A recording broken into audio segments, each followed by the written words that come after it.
Hello, I'm Desmond Edagese. Welcome to Maths class. Today, we'll be taking exercises. We'll be learning how to make use of logarithm in calculations for numbers less than 1. Before we go on into our class, there's a quick thing we need to take note of. We learned earlier that to find the characteristic of the logarithm of numbers, we simply find the number of zeros between the decimal point and the first significant number, and we add 1 to it. We said that number is negative, but the negative sign is annotated with a bar. So for instance, we'd have bar 2 instead of minus 2. Though it is negative, we also need to take note that the negative value affects just the integral part. The fractional part of our given or our obtained log number remains positive. Because of this fact, calculations therefore, such as multiplications and divisions with bar notations, are very peculiar. Let's take some typical examples that we'll find in the course of our exercises that we'll shortly go into. Let's take, for instance, we have bar 2.5 multiplied by 3. To do this, in order not to have errors or mistakes in our work, we'll simply break this number up into its integral part, which is bar 2, and the fractional part, which is 0.5. And we'll go ahead to do our multiplication here, which is by 3. When we are done, we'll add up our gotten values to give us a certain number. Let's go on and work this out. So we have 3 times bar 2, which is the integral part. That would give us bar 6. We'd also multiply 3 by 0.5, and that would give us 1.5. If we add bar 6, remember bar 6 is negative 6, while our 1.5 here remains positive. We would have bar 5, that is minus 6 plus the 1 here, which is the integral of our number, and that would give us minus 5, which is written as bar 5. We'll be left here with 0.5, and here we have 0.5. If we add up our values, bar 5 plus 0.5, we would have bar 5.5. Let's take a look at another typical example. Bar 8.4 divided by 2. Again, we would break bar 8.4 into its integral part and its fractional part. So the integral part is bar 8, while its fractional part is 0.4. So once again, we'll carry out our calculation here.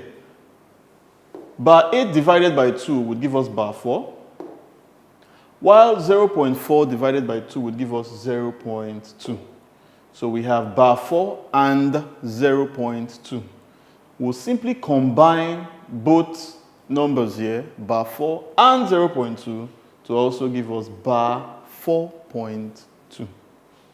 Again, let's take a look at another typical and a little more complex example. Bar 4.7 divided by 3. Once again, we'll break this down into its components, which is the integral and the fractional part. So bar 4 and 0.7 would be the component of our number bar 4.7. Let's quickly carry out our operation. 3 in 4 would give us values with remainders and all of that. But we do not want a remainder. We want a value that we can go into and divide and get a number without a remainder. So what do? Remember, we have bar 4 separate and 0.7 separate.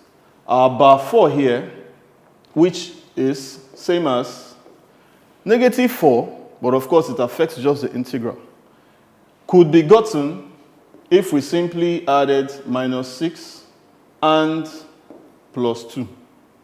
We can also use other numbers, say for instance minus 8 and plus 4. This would also give us minus 4, and so on and so on. You can think of so many combinations. But we need a combination that is simple one, and also one that would help us divide our 3 without a remainder. And of course, this would be a good bet. Minus 6 and plus 2 if added up, would also give us minus 4. So instead of writing minus 4, we could simply write bar 6, which is our minus 6, and 2. 2, of course, will come to the fractional part. So instead of 0.7 here, we have 2.7. So we have our minus 4 or our bar 4 as bar 6 and 2. Now, this value is the same as our value here. We're simply writing it in a different manner so that we can easily carry out our division. So simply we have, now 6 divided by 3 would give us 2, which of course has no remainder, and it's pretty easy to do. 3 also in 2.7 would give us 0.9. And hence we have our components. So we have bar 2 and 0.9. Once again, we just combine both values, and that would give us bar 2.9 as our answer. In the course of our exercises that we'll be going into shortly, we'll come across many of these kind of situations. So it's very important that we know exactly how to tackle them when we get to them. Let's go on. Let's take some examples. We'll be looking at examples that involve operations such as multiplications and divisions. Of course, we are working with numbers less than 1, and we are making use of our logarithm table. So again, let's start by solving 5.339 times 0.006942 divided by 0.0255. To do this, remember in our last class, we advised us that we'll simply lay out a neat table that has number and logarithm. Let's go ahead. So we have 5.339. 5.339, if we find the logarithm of 5.339, would have as our integer 0. Remember, to find the integer or the characteristic of numbers greater than 1, which 5.339 is of course greater than 1, we would simply subtract 1 from the number of digits in the integral part of our number. We have 1 digit here, so 1 minus 1 would give us 0. So we have 0 point. The fractional part will simply look up from the logarithm table. Let's quickly do that. So we have 5339. The first 2 digits is 53, and we look up our next digit is 3 from our column 3 to trace down our row 53 to get 7267. The last digit is what? 9. 9 we will look up under the difference column to give us 7 if we traced it down to meet our row. So 6267 plus 7 will give us 4. 7274. So we have 0.7274 as the logarithm of 5.339. Next we have 0.006942. To do this of course is a different case from the first instance. In the first instance we had a number greater than 1. This of course is less than 1. So the rules are different. To get the integral of this part, we'll count the number of zeros as 1, 2, which is between the decimal point and the first significant figure. We have 2, so we had 1. So we have 3, which of course is negative and annotated with a bar. So we have bar 3.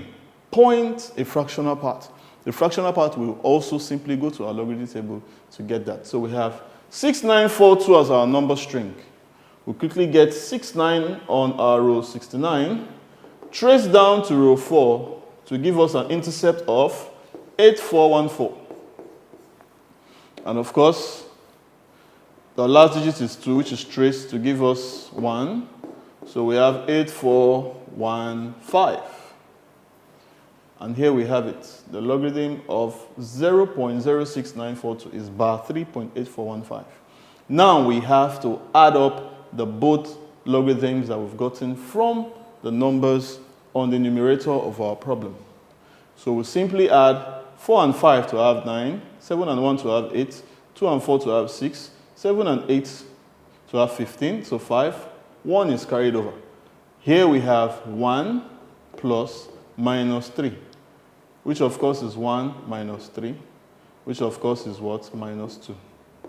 But we annotate this with a bar. And that's why we have bar 2.5689.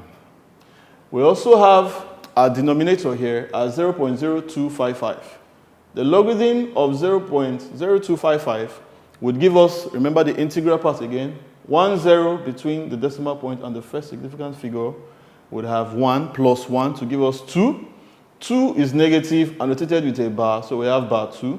The fractional part we'll find from the logarithm table, and that will give us 4065. Now we will subtract because we have a division here. So if we subtracted this, bar 2.4065 from bar 2.5689 would have 9 minus 5 would give us 4. 8 minus 6 would give us 2. 6 minus 0 would give us 6. 5 minus 4 would give us 1. Bar 2, which is minus 2, minus minus 2 would be minus 2 plus 2. Of course, this would give us 0. And that's why we have 0.1624. That's our number. But remember, the number that we seek is the anti-logarithm of 0.1624. So to get our number, we need to find the anti-logarithm of our value there. Let's quickly get that. 0.1624 is our number string. So we have 0.16 as the first 2 digits on our anti-log table. If we trace that, we would have 2, which is the next column, to intercept our row, and that would give us 1452. The last digit on our number string is 4. 4 is looked up under the difference column. Trace down to meet our row where we have a value 1. So we add 1 to that and we have 1453.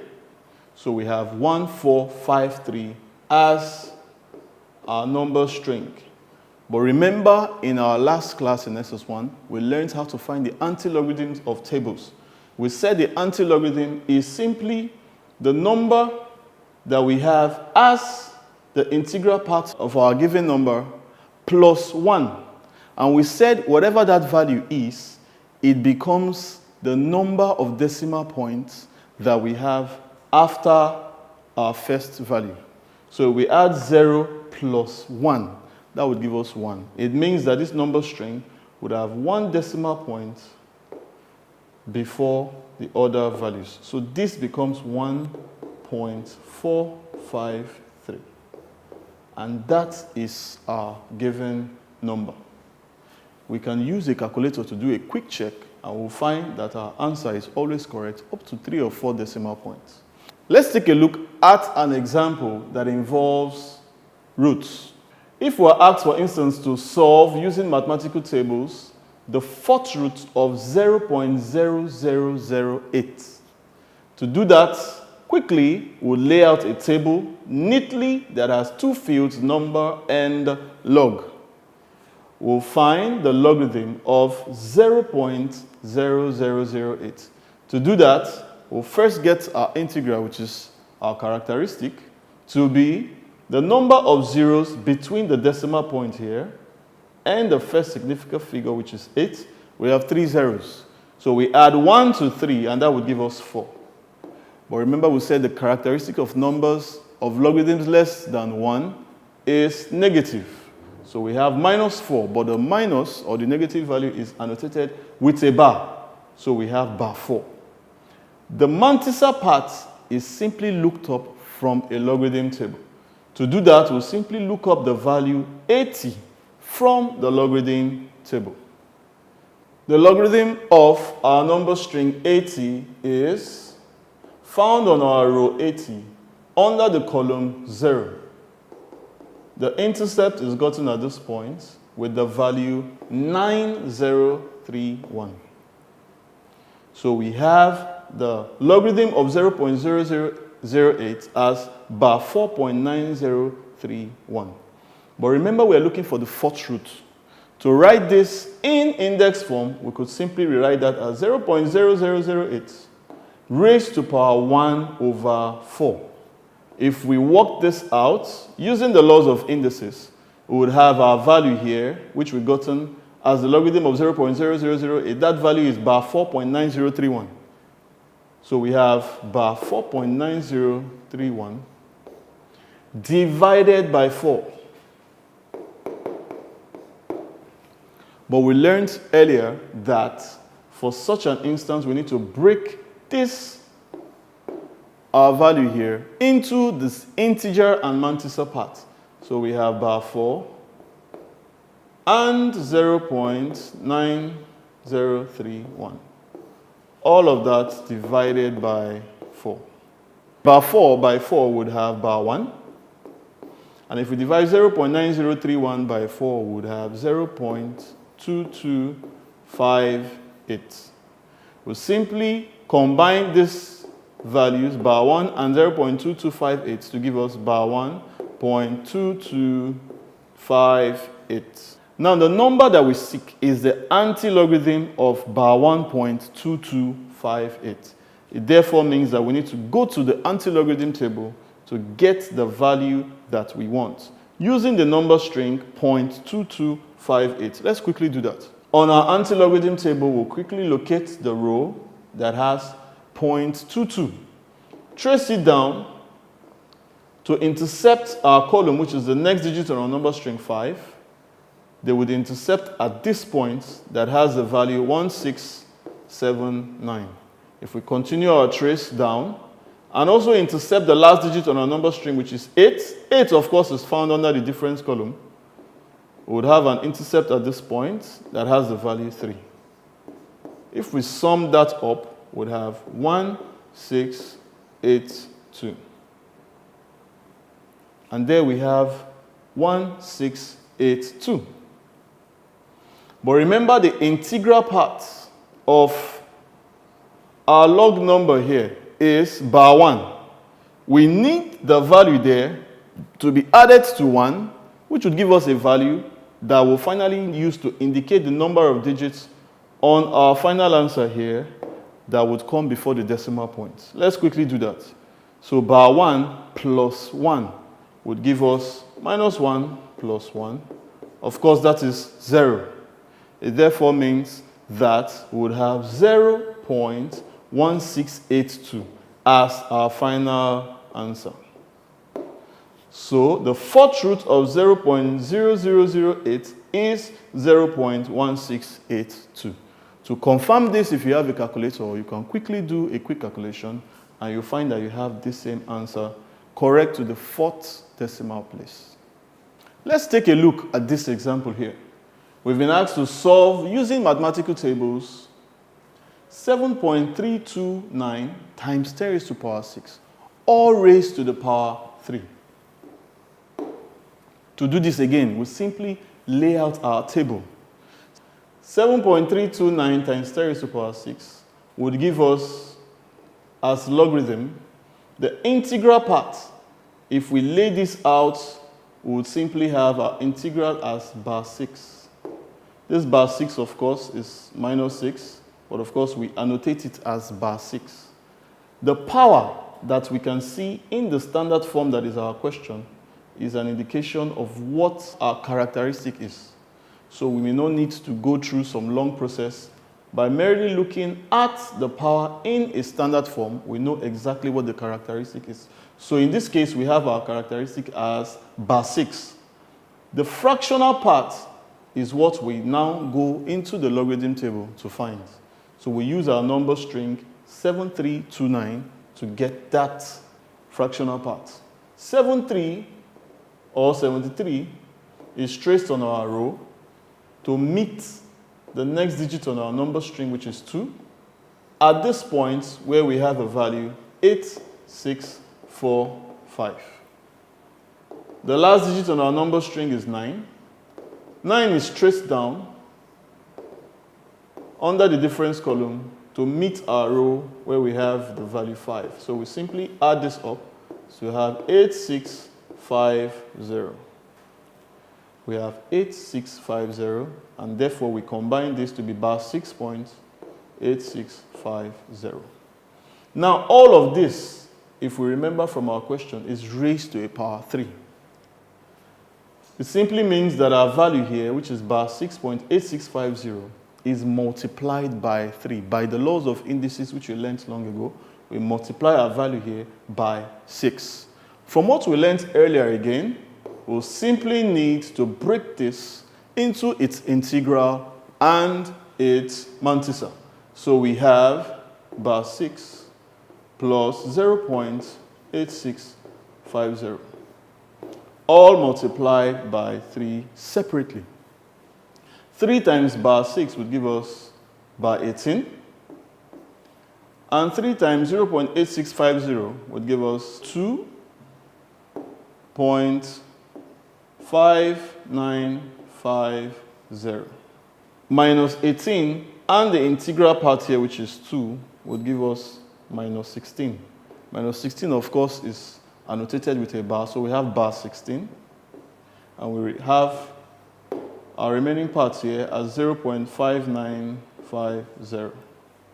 If we combine both there, we'd have bar 16.5950. Again, the number that we seek is the anti-logarithm of our gotten value here, which is bar 16.5950. So to find the anti-logarithm, we simply use our anti-logarithm table to find that. So we have 0.59. We trace that on the row and find the next digit, which is 5, under our column here. So column 5 traces down to meet our row at this point, where we have a value 3936. 3936 is our value. But remember, we learned that in standard form, the power that is seen in that standard form is an indication of what the characteristic is. And we have bar 16 here as the value of our number from whence we are getting the anti-logarithm. It simply means that our gotten number would be 3.936 times 10 raised to the power minus 16. And that is the number that is the answer to our problem here. I hope it was clear enough. As we look at more examples, it will become obviously more clear. Let's go on. Let's try some exercises to see how far we've learned from the examples we took.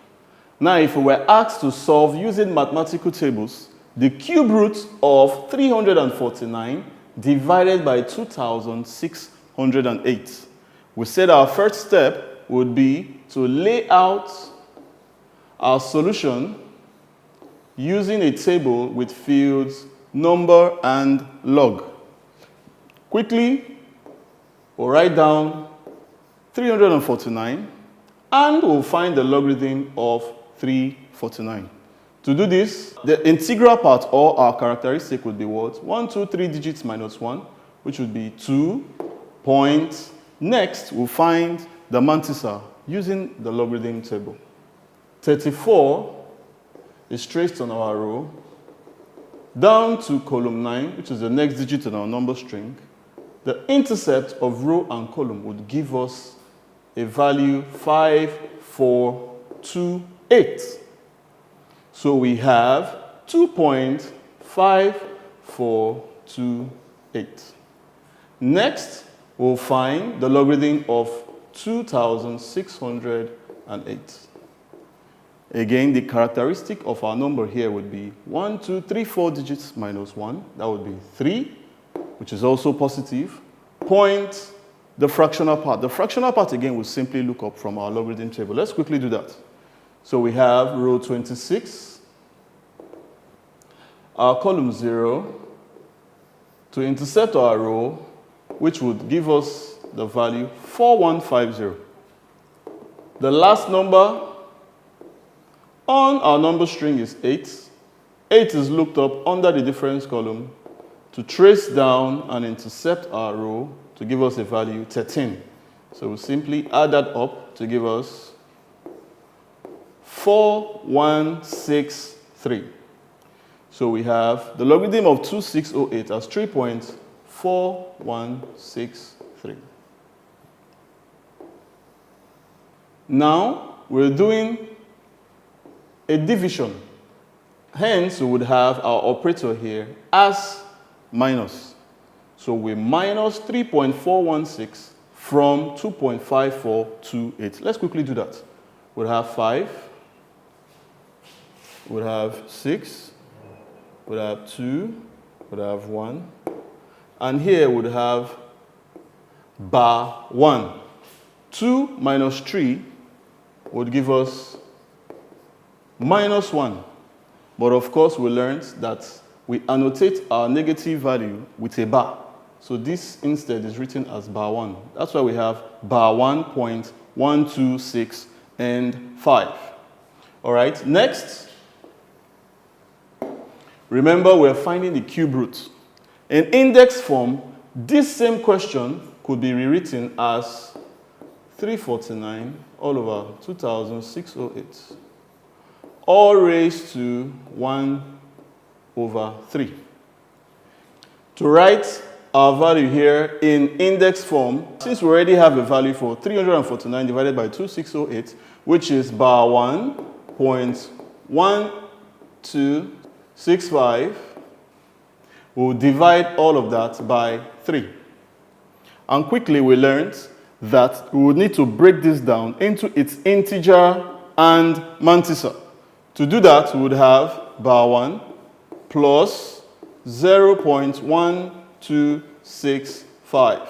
All of that divided by 3. But notice quickly that 3 cannot go into our bar 1. So we need to find two values that we can use that can substitute our bar 1 here. We could have minus 3 and plus 2, which would of course give us minus 1. Our minus 1, of course, we annotate as bar 1. So minus 3 and plus 2 could be used to substitute for our bar 1. Let's quickly do that. We would have bar 3 plus 2.1265. All of this divided by 3. Let's quickly do our division here. We would have bar 1 plus 0.7088. 3 goes into our bar 3 to give us bar 1, and 3 goes into 2.1265 to give us 0.7088. All we need to do hereafter is to combine our bar 1 and our 0.7088 to give us bar 1.7088. But the number that we seek is the anti-logarithm of bar 1.7088. So, therefore, to get that number, we simply look up our value from our anti-logarithm table. Let's quickly do that. The number string we'll be using is 0.7088. And hence we have our 0.70, which are the first two digits of our number string. Trace down on our row to meet our column 8. 8 is the next number on our number string. They intercept at this point where we have a value 5105. The last number on our number string is 8. 8 is looked up from the difference column.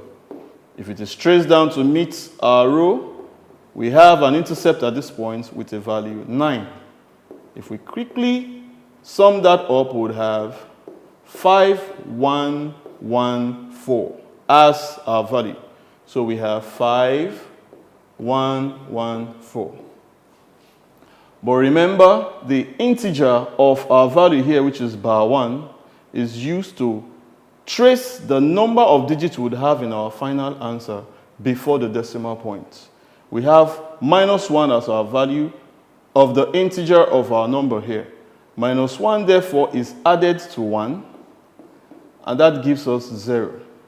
Hence, we have 0.5114 as our final answer.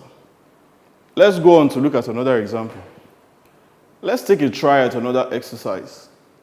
If we were asked to use the logarithm table to evaluate 4.3 squared times 5.912 divided by the square root of 0.3749. Again, remember our first step. We'll lay out a table that has two fields, number and log. First, we'll find the logarithm of 4.32 squared. Let's do that. To get this, the integer part or the characteristic of our logarithm here would be 1 digit minus 1, which is 0. So we have 0.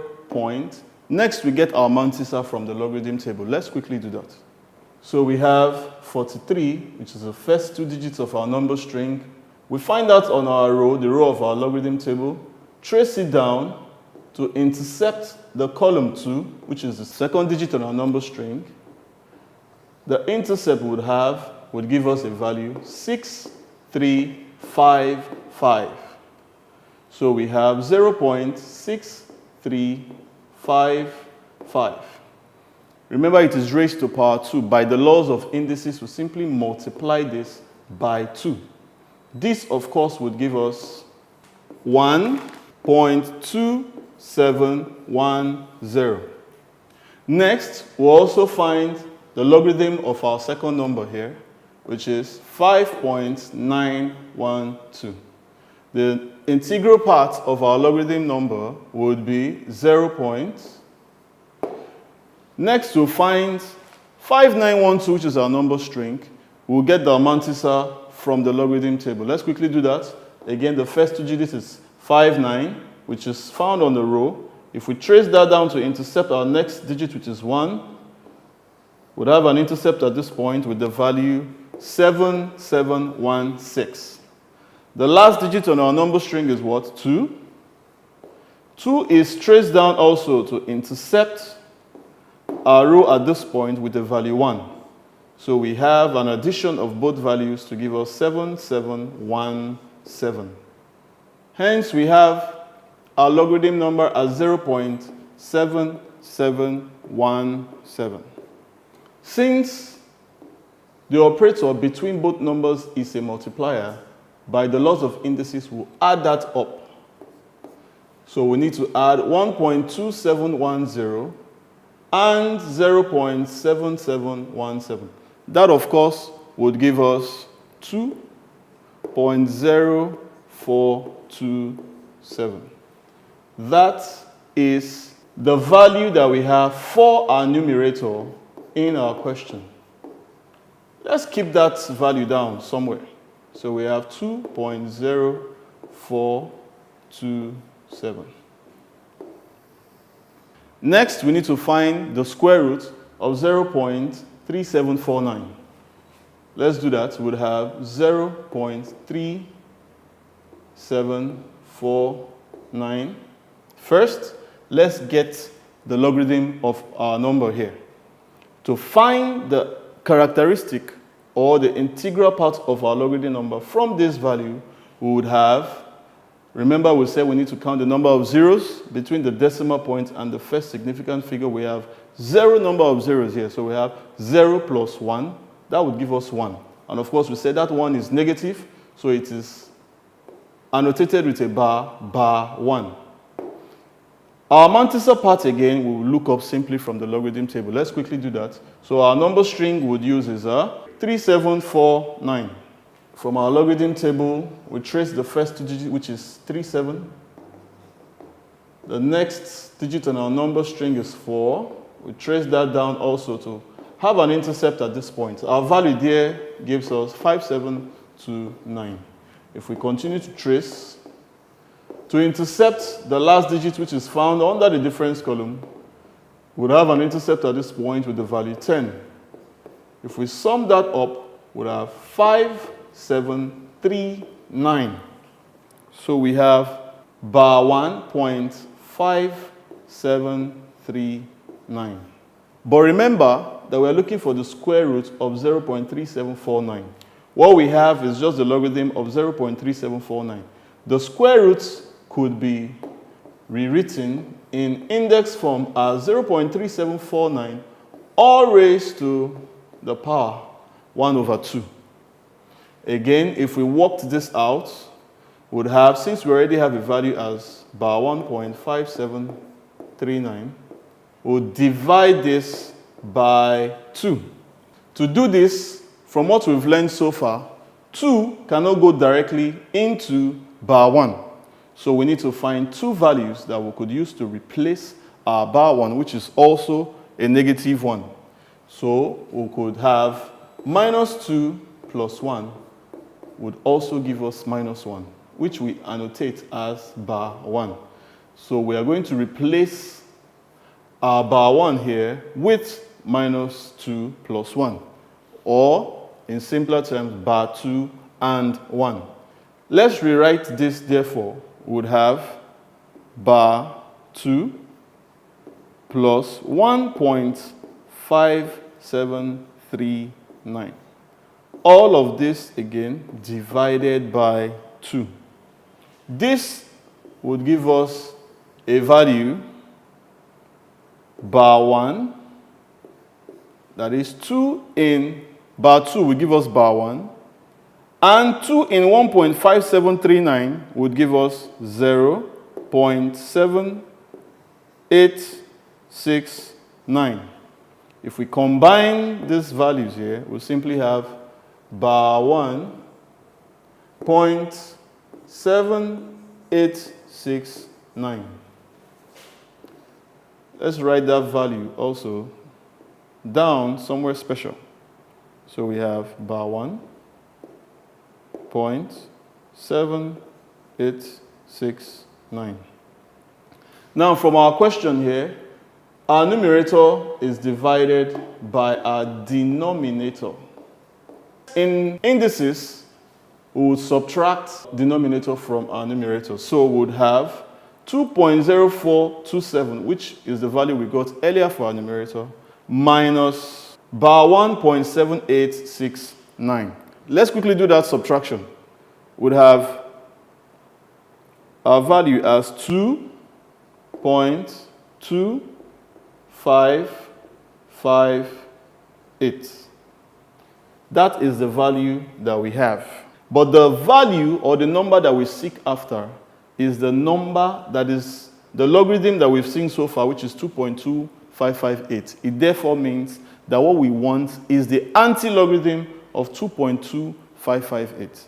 Therefore, we would go again to the anti-logarithm table to find a value for 2.2558. Let's go straight to our anti-logarithm table. We'll use our number string 0.2558 to do our search on the anti-logarithm table. So we have 0.25, which is the first 2 digits in our number string. The next digit is 5. We look that up from our column and intercept our row at this point. The value we have there is 1799. The last digit on our number string is 8. 8 is found under the difference column.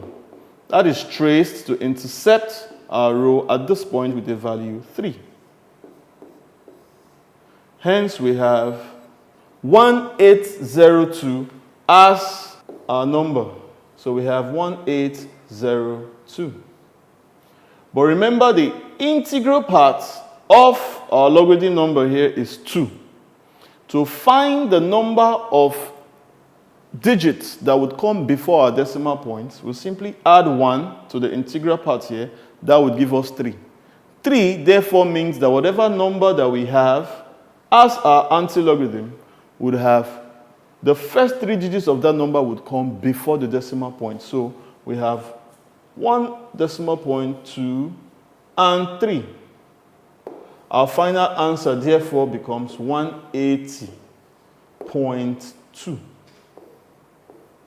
And that is the answer that we come to get. In summary, we've looked at exercises making use of logarithms in calculations. And remember, we are working with numbers that are less than 1. Let's see again if we remember all the steps that we took while carrying out these calculations. We had different types of operations. We had multiplications. For multiplications, we said first, you set out your solutions neatly in a table with headings, number, and log. Next, we find the logarithm of our numbers. And remember, we said that for numbers that are less than 1, we have peculiar nature of characteristics with bars or negative numbers which we annotate as bars. So we take cognizance of those forms in our calculations. For example, in multiplication, it involves addition. When we add, remember we said sometimes we need to break our numbers into the integer and mantissa to simplify our work. Finally, we find the anti-logarithm of whatever sum that we get to get our final answer. For questions that involve division, again, we said we need to set out our solutions neatly on a table with headings number and log. Next, we find the logarithms of the numbers to be divided on separate rows, and we subtract them. Again, we take into cognizance the fact that for numbers less than 1, we have negative characteristics that do not affect the mantissa that remains positive. So we remember that in our calculations. And finally, we find the anti-logarithm of whatever number we get from our subtraction to get our final answer. For numbers that involve powers, we go through the same steps of setting out our solution neatly in a table with headings number and log. We find the logarithms of the number base and multiply them by the value of our power. And finally, we get the anti-logarithm of whatever number we have to get our final answer. For questions that involve roots, we again set out our solutions neatly in a table with headings number and log. Next, we find the logarithm of the number base and divide them by the value of the root, that is the nth root. And finally, we get the anti-logarithm of whatever number that is our answer to get the final answer. With all that we've learned today, I'm very sure that when next we come in contact with questions that involve logarithms for numbers less than 1, it will not be a problem for us. I look forward to seeing you in my next class. Bye for now.